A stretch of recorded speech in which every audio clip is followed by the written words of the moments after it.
In this video I show you why and how to use mean centering of predictor variables in a diary study when you're using multi-level modeling or linear mixed effects modeling.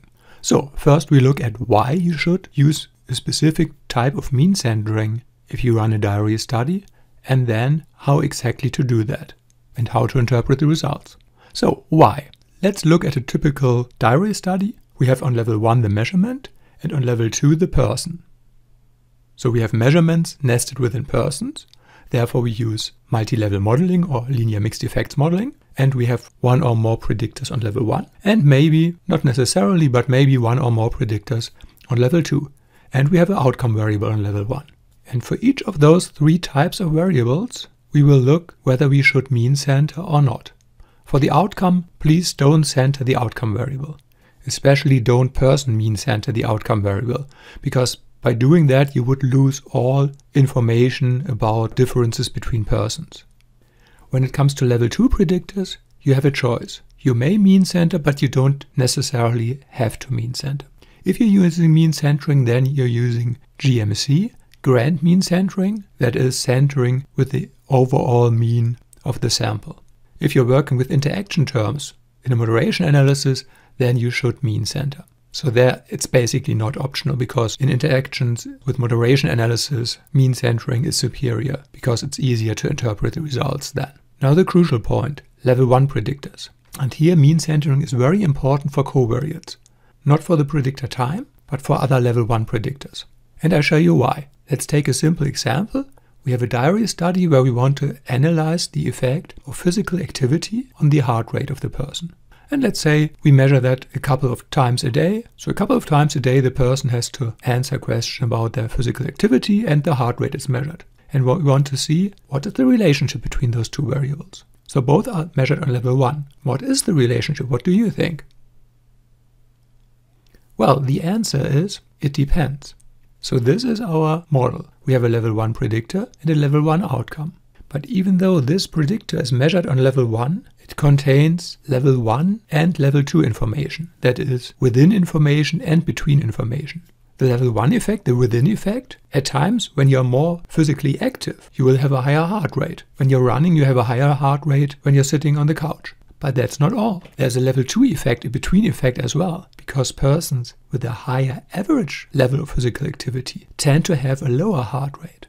And both those effects go into this level 1 predictor physical activity. So we have a level 1 effect that is positive. At times of higher physical activity, we will tend to have a higher heart rate. We have a level 2 effect that's negative. Persons with a higher average level of physical activity will have a lower heart rate. And the overall effect, we don't know. It's more or less a combination of those two effects. And that's always the case if you have a level 1 predictor in a diary study. If you don't use mean centering, your effects will just be some undefined mixture of level 1 and level 2 effects that are very difficult to interpret later on. So how can we deal with this problem by mean centering? Before we go there, if later on you need help with your diary study, I provide video consultations for researchers and students around the globe. You can find a link to my consultancy in the video description. For level 1 predictors we use so-called center within cluster, CWC, or you could call it for longitudinal study person mean centering. That is, you calculate the person mean for that predictor variable and subtract it from each measurement. I show you how to do this with SPSS or with R. With SPSS you use the aggregate function to calculate the person mean. You can find that function in the data menu. And then you subtract this person mean with the compute function from the transform menu. If you don't know those functions, there are many fine tutorials on YouTube showing you how to use them. With R, you could use the library MISTI and then the center function, including the variable you want to center, the type of mean centering, here CWC, and the cluster variable, that is here the person ID. But that's not everything. In addition to including this person mean centered level 1 predictor, you should also include the person mean on level 2 as a covariate. So you include the variable twice. For our example, we would include the CWC centered activity level on level 1, and in addition to that, the person mean of the activity on level 2. So we would get both effects, even though in most cases this one is the effect we are primarily interested in a diary study. So how do we interpret the results? The level 1 effect, that is the CWC-centered or person mean-centered variable, that's the effect of a fluctuation of the predictor within a person over time on the outcome variable.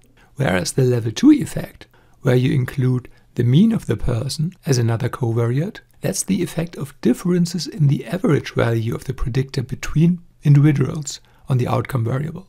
And even though in most cases the level 1 effect is your primary focus of interest in a diary study, you should report both effects.